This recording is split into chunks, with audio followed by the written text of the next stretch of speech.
Assalamualaikum warahmatullahi wabarakatuh. Selamat pagi anak-anak. Selamat Pagi, Bu.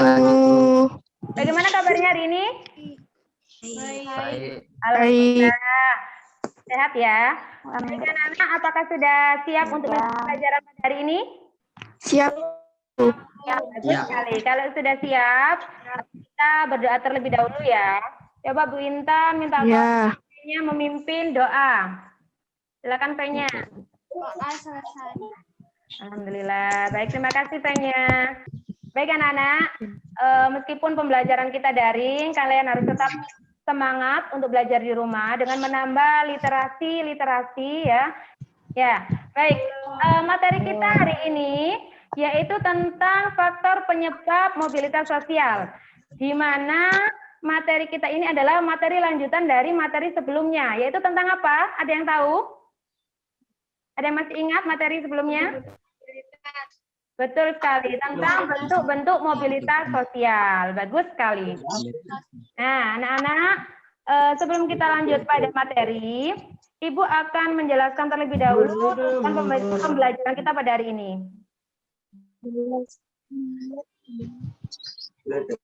Tujuan pembelajaran kita pada hari ini adalah melalui model pembelajaran problem based learning dan mengamati materi pada PowerPoint, peserta didik mampu mengidentifikasi faktor penyebab terjadinya mobilitas sosial. Nah, kenapa kita perlu mempelajari faktor-faktor penyebab mobilitas sosial? Karena untuk menjawab kenapa sampai terjadinya mobilitas sosial. Sebab mobilitas sosial ini ada hubungannya dengan perpindahan status sosial satu dengan status sosial lainnya. Selama Ibu menjelaskan, Ibu harapkan kalian mencatat poin-poin penting apa yang Ibu sampaikan ya sebagai bahan pembelajaran kalian di rumah. Baik anak-anak, kita lanjut pada faktor penyebab mobilitas sosial. Faktor penyebab mobilitas sosial di sini dibagi menjadi dua. Ada faktor pendorong dan faktor penghambat. Kita bahas satu persatu terlebih dahulu ya, faktor pendorongnya. Faktor pendorong dibagi menjadi 5. Ada struktural, individu, sosial, ekonomi, dan pendidikan. Nah, yang pertama faktor pendorongnya adalah struktural. Ada yang tahu enggak ini gambar siapa? Bisa dinyalakan mikrofonnya, gambar siapa? Bapak Presiden. Bapak Presiden. Republik Indonesia. Baik, betul sekali. Mulai dari presiden pertama sampai presiden yang ke-7. Nah, apa kaitannya? Apa hubungannya dengan faktor pendorong? Ketujuh tokoh Indonesia ini berhasil mencapai status sosial yang lebih tinggi berkat sistem demokrasi yang berlaku dalam politik di Indonesia. Nah, ada yang tahu enggak sistem demokrasi di Indonesia itu apa? Iya, dari rakyat, oleh rakyat, dan untuk rakyat. Ya, jadi pemilihan kepresidenan ini dikembalikan lagi ya untuk rakyatnya. Keberhasilan tersebut dicapai karena prestasi bukan karena keturunan. Tapi beruntung sekali di Indonesia ini siapapun bisa menjadi seorang presiden ketika dia memiliki prestasi yang baik seperti itu. Kemudian yang kedua yaitu individu. Setiap individu memiliki perbedaan dalam hal sikap, pengetahuan, dan keterampilan. Yang menentukan keberhasilan individu adalah sikap dan perilaku individu itu sendiri.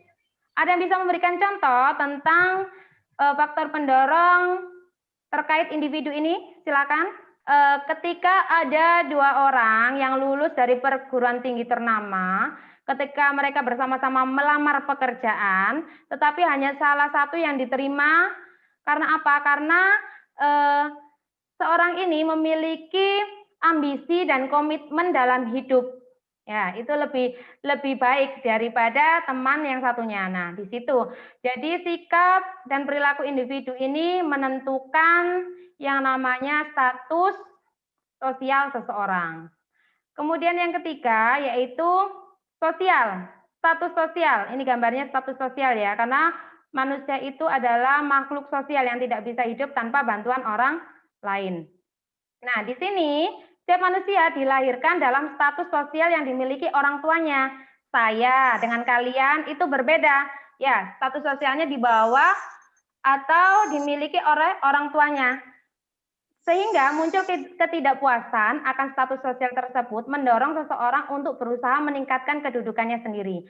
pada faktor pendorong selanjutnya yaitu ekonomi. Masyarakat yang memiliki ekonominya baik akan lebih mudah melakukan mobilitas sosial dibandingkan dengan masyarakat yang ekonominya kurang baik. Kenapa demikian? Karena masyarakat yang memiliki ekonomi baik akan dapat merubah status sosial dalam hidupnya untuk menjadi lebih tinggi, lebih baik lagi, mobilitas ke atas. Sedangkan masyarakat yang perekonomiannya ini kurang baik, dia akan bisa memenuhi kebutuhan hidup dirinya itu hanya sebatas kebutuhan pokok seperti itu, nak, kebutuhan primer saja. Jadi dia tidak bisa meningkatkan status sosialnya lebih tinggi. Ya, ada faktor pendorong yang terakhir yaitu kemudahan akses pendidikan. Jika pendidikan berkualitas, mudah didapat, maka seseorang lebih mudah melakukan mobilitas sosial berbekal ilmu yang diperolehnya. Ya, anak-anak ya. Nah, kemudian akses pendidikan ini ada hubungannya dengan pekerjaan yang mereka peroleh nantinya. Sebagai contoh, ketika ada seseorang yang lulusan SMA dengan lulusan S1, pasti pekerjaan yang diperolehnya itu berbeda. Pasti yang S1 secara tidak langsung di mata masyarakat, dia akan memiliki jenjang karir yang lebih baik. Sudah paham ya? Baik, kita lanjut pada faktor penghambat mobilitas sosial. Faktor penghambat mobilitas sosial dibagi menjadi 4. Ada kemiskinan, ada diskriminasi, ada jumlah anggota keluarga, ada situasi politik yang tidak kondusif. Kita bahas satu persatu. Yang pertama adalah kemiskinan. Nah, kalian amati gambar di sini. Ini adalah gambar masyarakat miskin. Yang mana bagi masyarakat miskin mencapai status sosial tertentu merupakan hal yang sulit. Ya, rendahnya pendidikan ini nantinya akan membawa pada dampak SDM, sumber daya manusia. Ya, karena tingkat pendidikannya rendah, SDM-nya akhirnya juga rendah. Dan mencari pekerjaan juga seadanya, tidak bisa lebih baik seperti itu. Nah, faktor kemiskinan ini menjadi faktor penghambat mobilitas sosial. Kita lanjut pada yang kedua, faktor penghambatnya yaitu diskriminasi. Diskriminasi berarti pembedaan perlakuan karena alasan perbedaan suku, ras, agama, dan golongan yang mempersulit mobilitas sosial rakyat Indonesia. Bintan berikan contoh seperti ini, anak-anak. Jadi perbedaan pada zaman penjajahan Belanda, ya, di mana ada perbedaan status sosial bagi orang-orang Eropa dengan rakyat pribumi.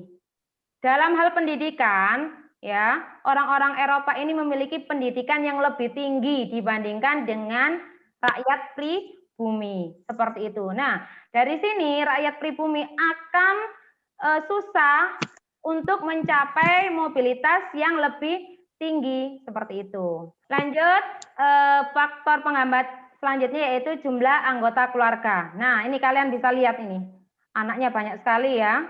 Jumlah anaknya ini tidak terhitung. Ya, makanya masyarakat yang memiliki banyak anggota keluarga relatif lebih sulit melakukan mobilitas sosial. Karena apa? Karena mereka lebih fokus untuk pemenuhan kebutuhan sehari-hari. Untuk makan aja susah, ya. Jadi mereka ini untuk mengubah status sosialnya itu akan sulit sekali. Jadi perekonomiannya hanya cukup untuk pemenuhan kebutuhan pokok, ya, bagi anak-anaknya seperti itu.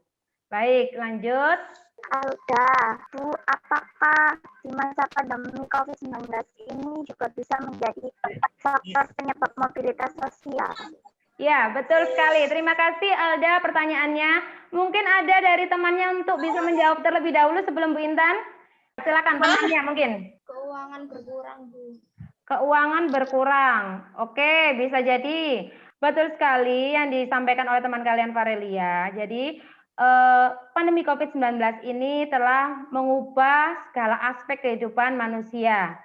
Baik sosial, ekonomi, kesehatan, ya. Jadi itu termasuk juga penghambat mobilitas sosial. Betul sekali, ya. Oke, jika tidak ada pertanyaan lagi, Ibu lanjut pada penugasan. Ya, kalian harus diskusi kelompok. Kemarin sudah saya bagikan ya. kelompoknya melalui chat WA. Kemudian Ibu barusan juga membagikan link LKPD yang harus kalian diskusikan. Nah, di situ di LKPD sudah ada pembagian pendapat ya dari masing-masing kelompok, kemudian pendapat kalian sendiri. Kalian jadikan satu dengan pendapat kelompok kalian, kemudian kalian simpulkan. Ya, nanti kita presentasikan pada Zoom ini. Ibu beri waktu kalian sekitar 5 sampai 10 menit untuk berdiskusi, silakan. Waktunya sudah habis ya. Silakan dipresentasikan kelompok 1, kelompok 3, Farelia, silakan. Kelompok 4, Ivy.